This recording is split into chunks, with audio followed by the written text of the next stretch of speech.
Ante.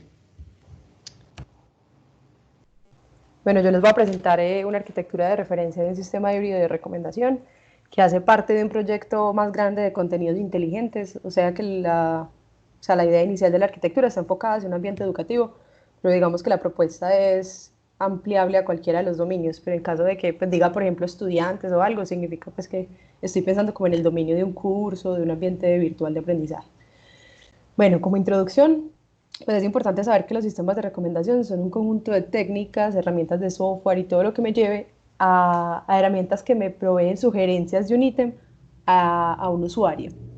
En este caso, el usuario sería un estudiante, pero digamos que es el mismo sistema que hay detrás de empresas como Netflix, Amazon, todo lo que tiene que ver con e-commerce, que me dicen qué tan afín es un producto, un servicio, un elemento a un usuario en particular, de acuerdo a sus características y de acuerdo a sus comportamientos pasados. Entonces, hay muchos tipos de sistemas de recomendación.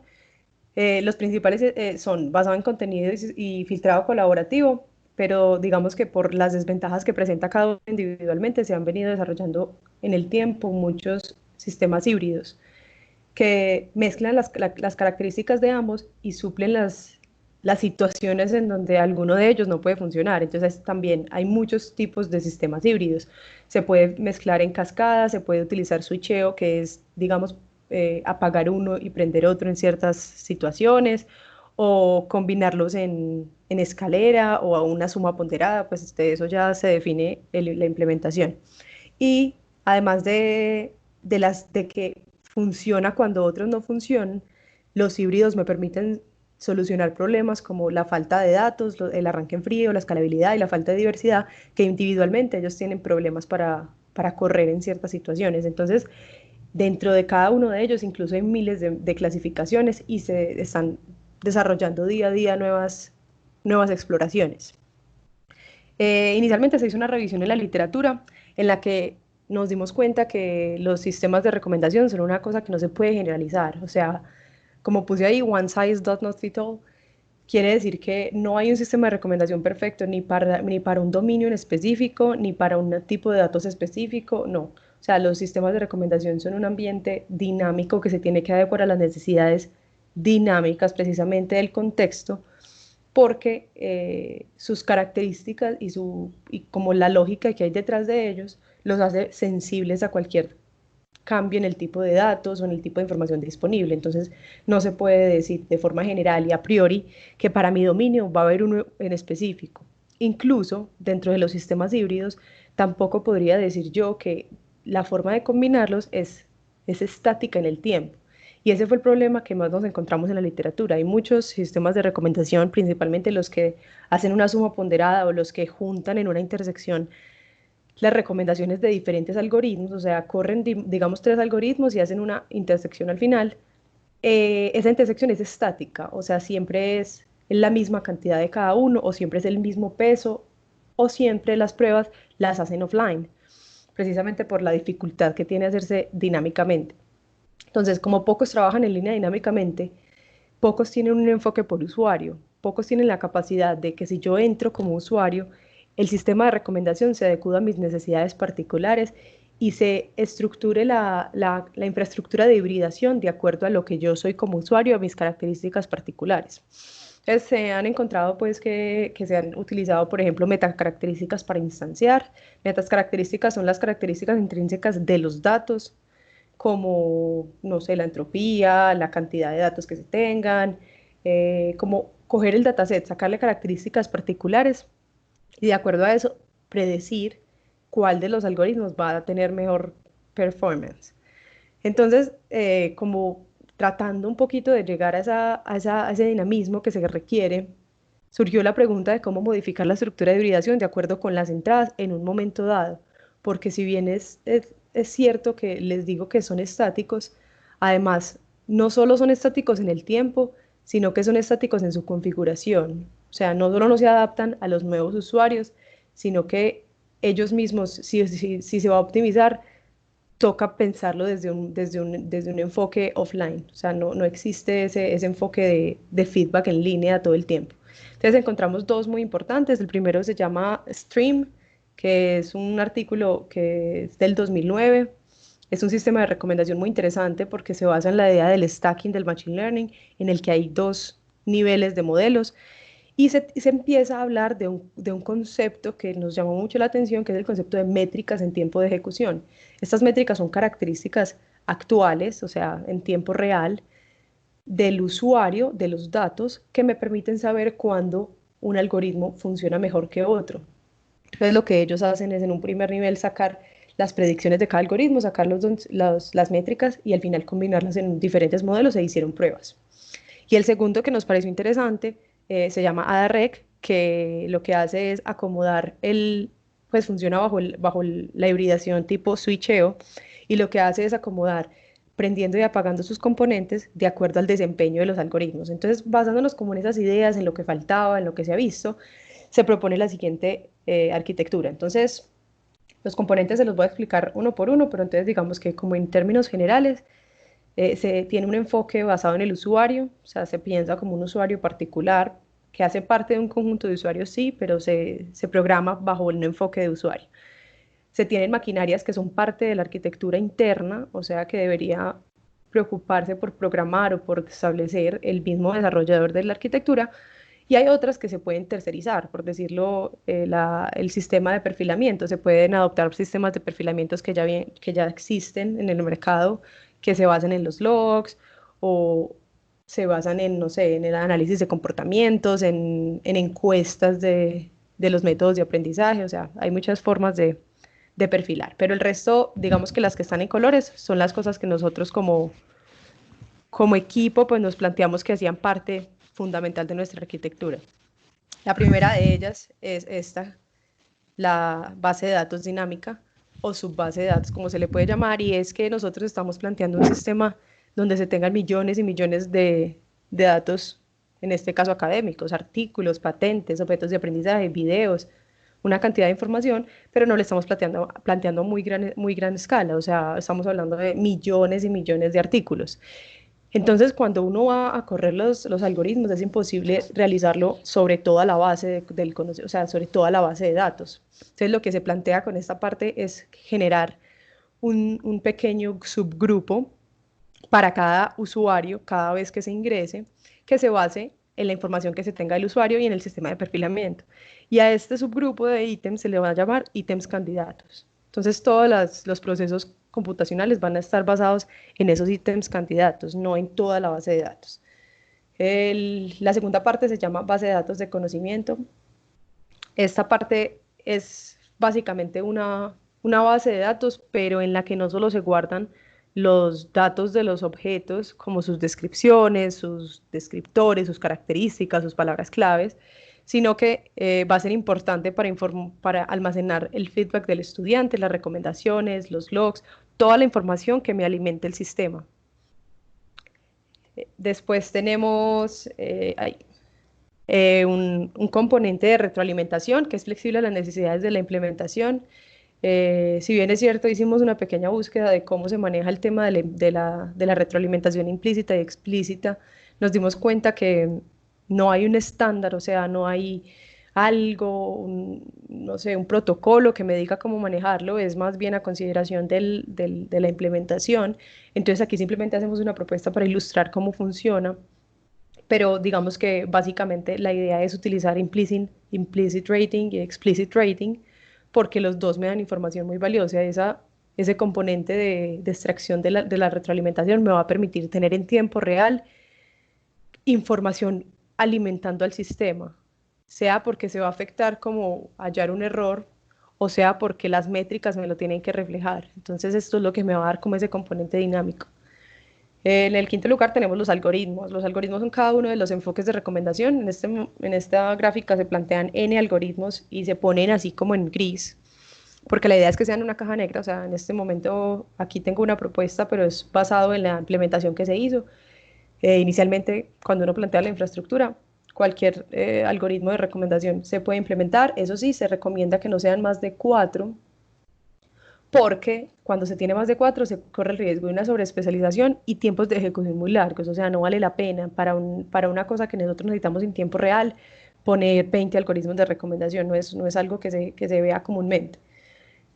Nosotros hicimos una prueba de concepto en la que estamos desarrollando un artículo explicando más que todo cómo funcionaría la arquitectura en un caso de estudio básico y utilizamos tres algoritmos, uno basado en contenido, uno filtrado colaborativo que es específicamente descomposición de la matriz, factorización de la matriz, que este es un tipo de filtro colaborativo basado en modelos y otro de filtro colaborativo basado en memoria, a su vez basado en usuario. Pues como les mostré ahorita en la tabla, hay muchas clasificaciones, pero entonces digamos que lo que se quiso fue coger uno representativo de cada uno para ver sus desventajas y ventajas y probar los beneficios que tiene instanciar de esta forma la arquitectura. Entonces, bueno, los algoritmos sí se escogen pues en el momento de implementar. Las métricas entonces, digamos que son la parte fundamental de nuestra arquitectura porque es el componente que me va a definir no solo el mecanismo de hibridación, o sea, la arquitectura de hibridación, sino que me va a dar cuenta del estado actual de mi sistema. Entonces, las métricas van a ser indicadores numéricos que describen al usuario y a los ítems candidatos en un momento específico del tiempo. Ellas son variables dinámicas y entonces sus valores altos o bajos tienen que reflejar el desempeño de los algoritmos. Es decir, si yo tengo un filtro colaborativo que funciona teniendo en cuenta los patrones de calificaciones de los usuarios en general, por definición y por conocimiento y por implementación y por experiencia y por un montón de cosas, es sabido que entre menos datos, o sea, entre menos ítems haya calificado un usuario, menos se le puede configurar su perfil o su patrón de calificación, por obvias razones. Entonces se sabe que para ese usuario en particular, el algoritmo de filtro colaborativo básico no va a tener un buen desempeño. Basado en estas características empiezan a definir las métricas. Entonces, que yo sepa que la métrica 1, por ejemplo, si es alta, el algoritmo tal va a ser bajo y así. Entonces, este es un ejemplo, pero digamos que las métricas van a depender de un montón de factores, entre los que se destacan los datos disponibles. O sea, yo no puedo sacar métricas en las que no tenga cómo calcularlas. La forma de predecir, la forma en la que yo voy a combinar esas métricas con esos valores de recomendación para dar una predicción final y obviamente, y más importante, los algoritmos seleccionados. Entonces, digamos que las métricas tienen dos momentos. El primero es la definición de ellas, que se basa en lanzar unas hipótesis como las que yo les acabo de lanzar. O sea, nosotros hicimos una búsqueda exhaustiva de la literatura en la que en la mayoría de los artículos se presentan las desventajas y ventajas de los sistemas de recomendación. Entonces, como les acabo de dar el ejemplo, las hipótesis serían, si tengo tantos, o sea, si tengo muy poco de tal cosa, el desempeño de tal algoritmo va a ser pobre, va a ser bueno, va a ser muy bueno, o puede ser incluso que si no tengo este tipo de datos no va a funcionar. Eso también son reglas importantes. Entonces esa es una parte como previa de la definición de las métricas. Relacionar eso con el rendimiento de los algoritmos. Entonces en el paso en el que uno está definiendo las métricas ya tuvo que haber previamente definido los algoritmos y muy importante, utilizar una expresión para su cálculo, o sea, una expresión matemática que me dé esa razón bajo la cual yo voy a calcular las métricas en el tiempo de ejecución. Después tenemos una etapa de conversión y es convertir esas métricas en información para hibridar.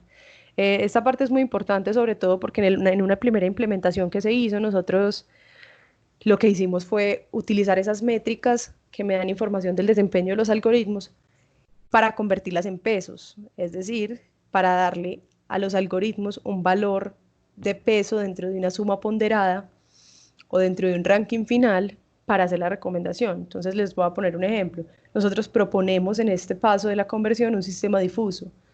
Las métricas de nosotros serían estas cuatro que se adecúan a los datos que tenemos y al ambiente en el que estamos, que la primera sería el nivel de actividad del usuario o simplemente la cantidad de actividad del usuario, la segunda un perfil del usuario, que también perfilado está el usuario, la tercera la actividad sobre los ítems, que también es una medida de cantidad, que tanta cantidad hay sobre los ítems candidatos, y la calidad de descripción de los ítems, que también sus descriptores o sus vectores de valores descriptores describen esos ítems. Y lo que nosotros hicimos fue, con reglas difusas como esta que se presenta en esta tabla, presentar un sistema difuso sencillo para simular un ambiente en el que las métricas altas o bajas me definan si los algoritmos deben tener un nivel de aporte alto, bajo, nulo o medio en mi recomendación final. Entonces eso es el sistema que se propone. Sin embargo, se está pues evaluando una segunda posibilidad para trabajos futuros que sea no una combinación lineal, no una suma ponderada, sino algo de segundo orden o un modelo novedoso, o sea, en esa exploración, digamos, que estamos actualmente. Entonces, aparte del sistema difuso, entonces cuando se tengan digamos, esa proporción de aporte, como le llamo, o los pesos que va a aportar cada uno de los algoritmos en la suma final, se pasa a este último componente de nuestra arquitectura, que es el modelo de hibridación, que en este momento lo presento aquí como en la derecha, como simple, un modelo lineal, pero la idea es que gracias a la flexibilidad que me permite mi arquitectura propuesta, se pueda utilizar cualquier tipo de modelo teniendo como entrada no solo los algoritmos, sino las métricas, ver cómo se comportan las métricas y los resultados de cada algoritmo como parte de un modelo en el que éstas sean las entradas.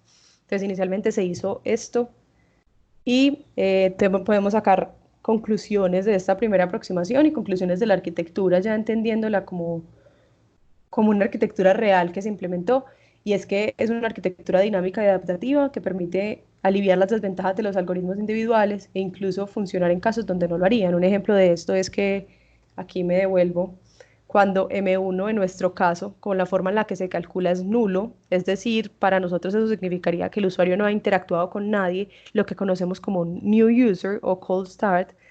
Ese usuario Para ese usuario no se puede correr nuestro filtro colaborativo tal como se planteó, porque pues, la idea es tener un plan B, pero digamos que en este caso incluso la idea era probar eso, que según el sistema difuso, si la entrada de M1 es nula, es decir, cero, el porcentaje que se le da a este algoritmo debe ser cero, porque no se tienen los datos ni siquiera para ejecutarlo. Entonces eso es lo que se quiso mostrar con ese sistema difuso. Esta arquitectura me permite adecuar a las necesidades y características de diferentes dominios. Como les dije, es una arquitectura demasiado flexible que me permite no solo modificarla, pues instanciarla en general, sino prestarle especial detalle a cada uno de sus componentes para adecuarse a mis necesidades y a las necesidades del dominio en el que se va a aplicar. En el sistema difuso se permite encontrar la combinación más adecuada de los pesos de cada algoritmo de acuerdo con el sistema de métricas, es decir, que en tiempo real se me está reflejando en el peso, o sea, en la predicción final, el estado actual del sistema por medio de las métricas.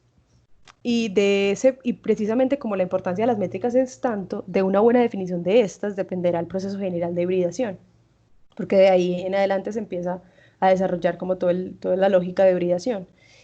Y como les acabo de decir, si uno empieza a desglosar la información que puede estar implícita en cada uno de los componentes, hay un amplio campo de exploración. En cada componente se pueden hacer innovaciones, se pueden hacer exploraciones.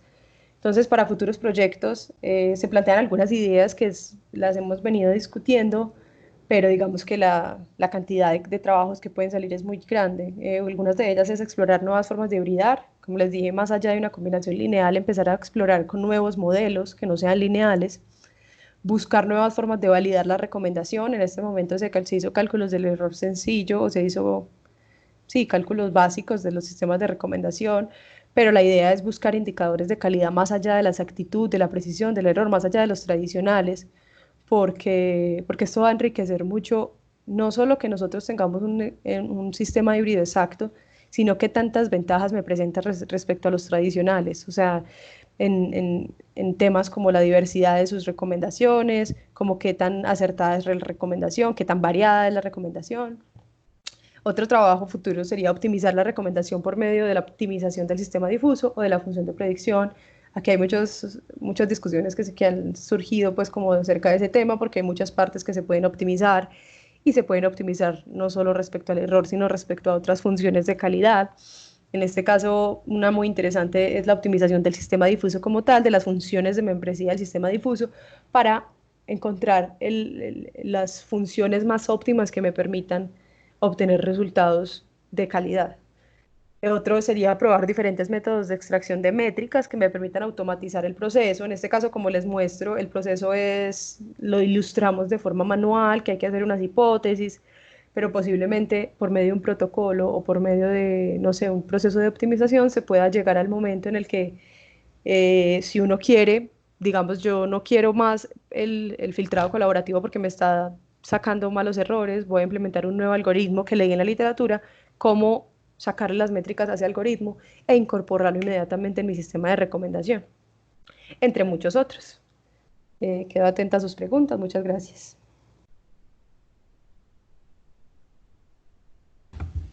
Bueno, gracias, Daniela. Nada, de aquí en adelante se abre el espacio para preguntas, para comentarios, para dudas, si requieren que se extienda en algo más, algún detalle que haya dado, bienvenido, adelante.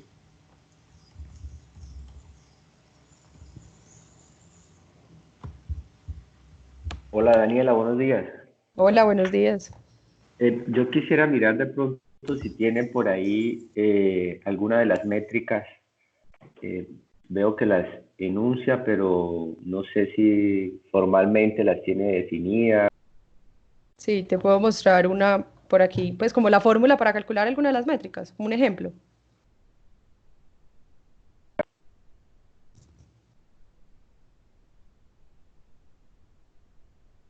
Sí, creo que es eso, ¿viste, Daniela? No. Listo, mira, te muestro una. Puede ser esta de actividad sobre los ítems o actividad del usuario. Te voy a mostrar la que nosotros llamamos M1 en nuestra implementación. Nosotros la idea de M1 era determinar si el usuario era un usuario activo, era un usuario nuevo, era un usuario poco activo. Entonces la pregunta que responde a esa métrica es qué tan activo es.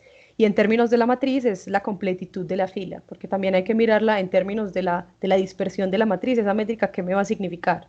Entonces, inicialmente se hacen las hipótesis, como te muestro, pues se hace como las preguntas a las que debe responder. Y ya te voy a mostrar aquí, por ejemplo, ¿dónde está la fórmula que la calcula? Bueno, aquí está. Se propone este cálculo. Después se hacen los ensayos y se le proponen algunas mejoras o algunas cosas por mejorar, pero digamos que como en primera implementación funciona.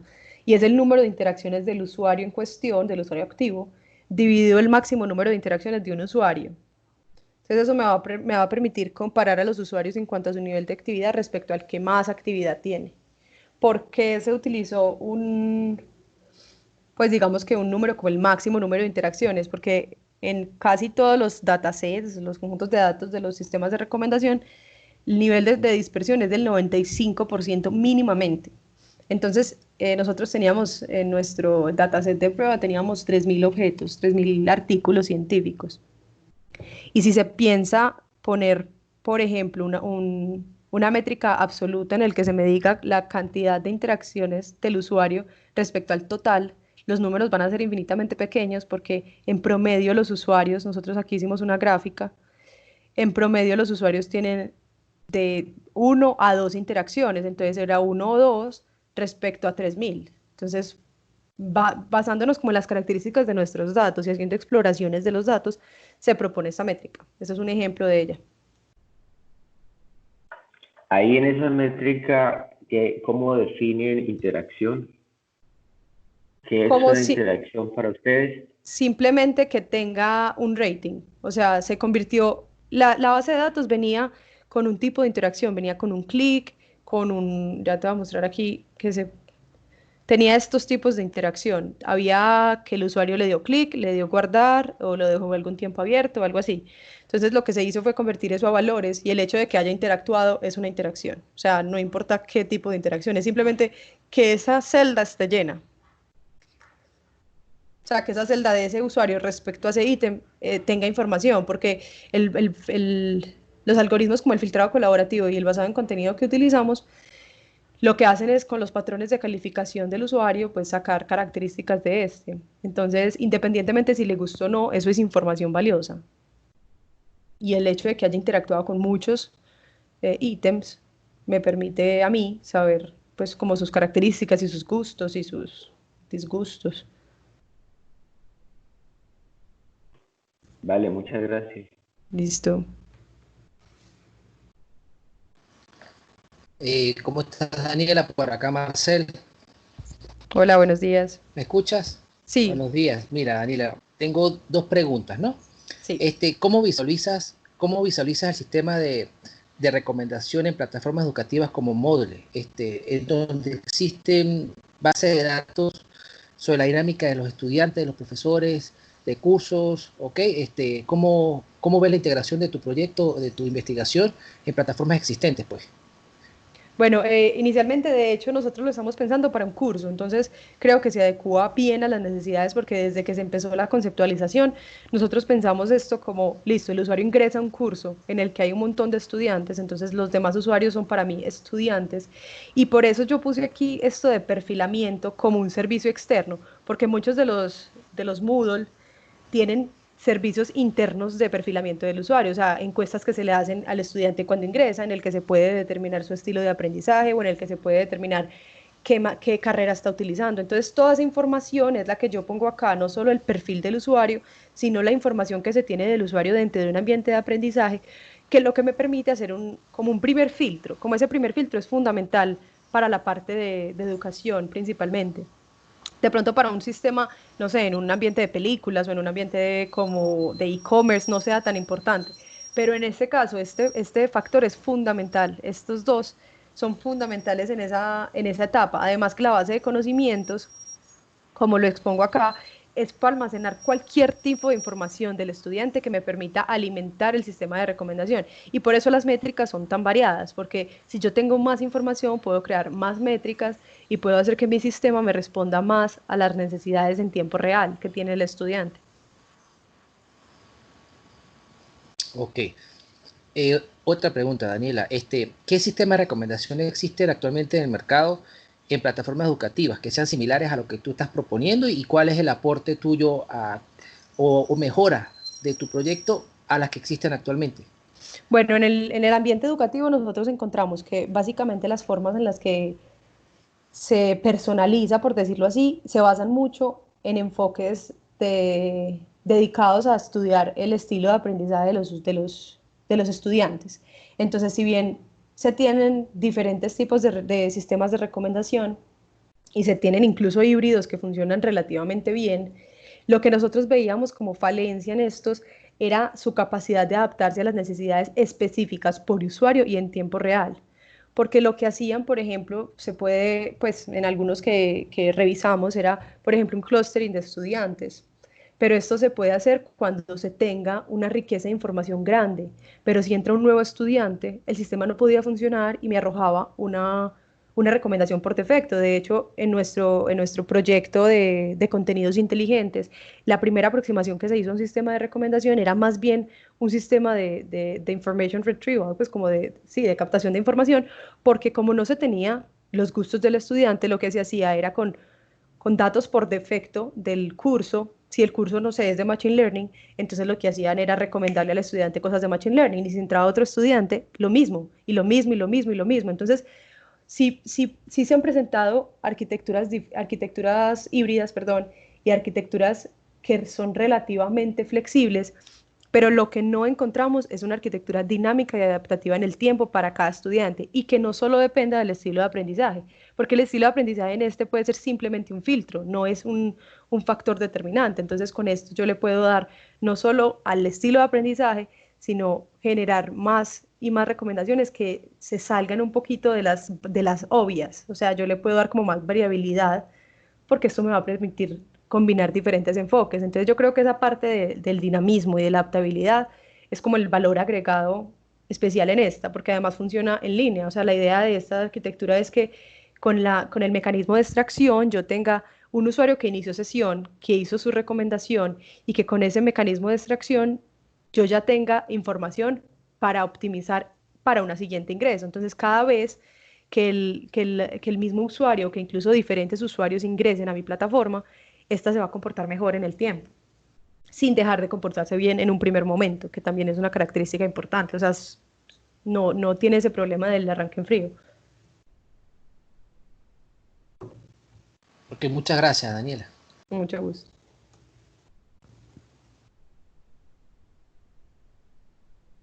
Siguen abierto el espacio de preguntas. Mientras alguien te hace preguntas, Daniela, vos decías que la arquitectura eh, tiene muchos aspectos que uno podría mejorar, es decir, que es objeto de investigación de alguna manera, Sí. que es una arquitectura genérica que se presta a atacarlo, como quien dice, por diferentes frentes.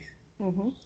Eh, si yo tomando la arquitectura, que es la gráfica que tienes además actualmente, si yo te dijera que hicieras una evaluación con respecto a tres aspectos: la complejidad del desarrollo, la relevancia que pudiera tener en el impacto de la recomendación y, y, y la, y llamémoslo así, la pertinencia del trabajo a nivel de relevancia científica, ¿cómo tú en una lista que hicieras priorizarías los trabajos a realizar en arquitectura?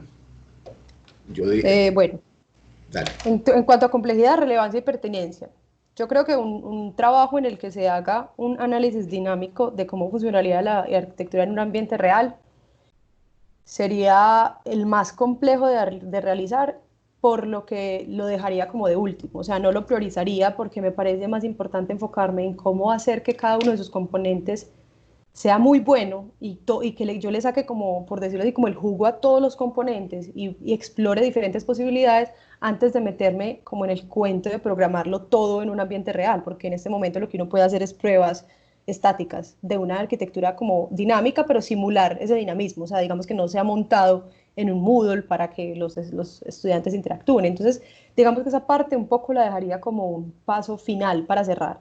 Yo le daría importancia a la parte de encontrar un modelo de hibridación, porque me parece muy relevante para el estado actual de la literatura, porque no se ha explorado mucho, no solo, o sea, el sistema difuso ya es de por sí un plus en investigación y en innovación, porque no hemos encontrado, pues, como en la literatura así, haciendo una búsqueda, digamos, rápida, algo que me traduzca esas métricas a pesos y que me lo haga por medio de un sistema difuso. Entonces, esa parte de esta combinación entre estos dos componentes, yo diría que es muy relevante en términos de investigación y muy pertinente a la vez, porque es algo que es novedoso, que me va a traer me va a resolver un montón de preguntas que no se ha hecho, o sea, no se ha explorado muchos modelos para hibridar. La gente, pues los que he visto, se quedan o en lo básico o simplemente lo hacen con una base de datos establecida, lo hacen para calcular el error y ya, pero digamos que no pasan de ahí, o sea, no pasan de una optimización del error. Entonces, yo lo pondría así, yo lo pondría primero explorar esta parte de combinación de las métricas con un modelo más robusto que un modelo lineal, a eso le daría la primera importancia. Y de ahí en adelante, explorar con los diferentes componentes hasta llegar por último a poder, de acuerdo a las diferentes experimentaciones que se hagan, aplicarlo en un ambiente real, que sí sea, pues que sí se pueda ver su ventaja adaptativa y dinámica.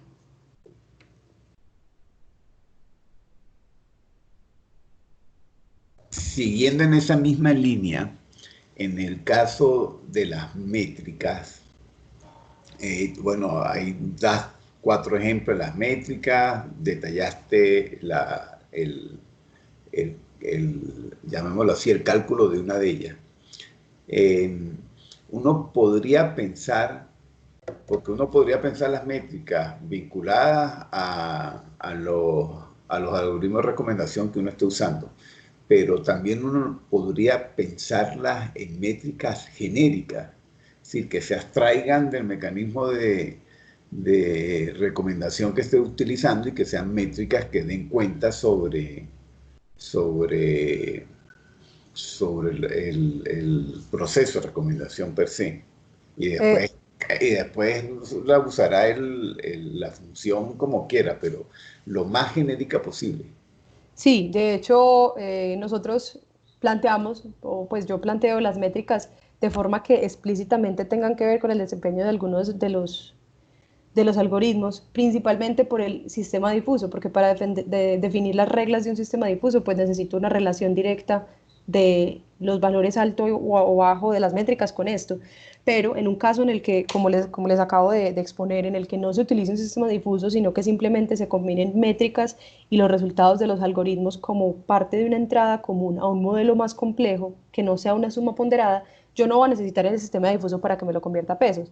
Entonces, para mí también van a ser igual de útiles métricas que no me determinen específicamente ni directamente, o sea, que yo no vea la relación tan directa con el desempeño de los algoritmos, pero que yo sí vea que me están reflejando el estado actual, porque yo voy a decir entonces, o sea, se va a interpretar diferente, pero va a ser la misma estructura. O sea, no va a ser con esta métrica este algoritmo no va a funcionar o con esta métrica este sí, sino que va a ser en esta, o sea, por un tiempo caracterizado con esta métrica, el desempeño de esta combinación de algoritmos por un modelo, no sé, cualquier tipo de modelo, va a ser buena o mala, simplemente por el resultado. O sea, yo voy a poder optimizar basado en métricas más genéricas. Entonces, por eso es importante que las métricas se definan teniendo en cuenta esa función que yo quiero utilizar, los algoritmos y todo el sistema. O sea, ese proceso de métricas tiene que ser como un proceso final en el que yo diga, de acuerdo a lo que yo tengo, cómo esas métricas me van a reflejar la situación de mi estructura. Entonces,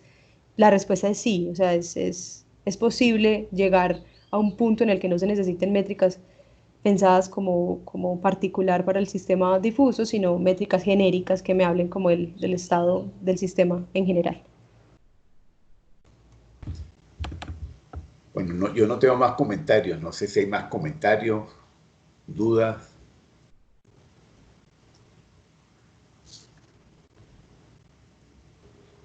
Si no hay más comentarios, no queda más que, Daniel, agradecerte la presentación. Esperemos que te sirva de insumo los comentarios, pero agradecerte pues la presentación que nos ha dado y nada, invitarlos para el próximo jueves a la misma hora por el mismo sitio. Listo, muchas gracias a Muchísimas ustedes. gracias. Que estén bien.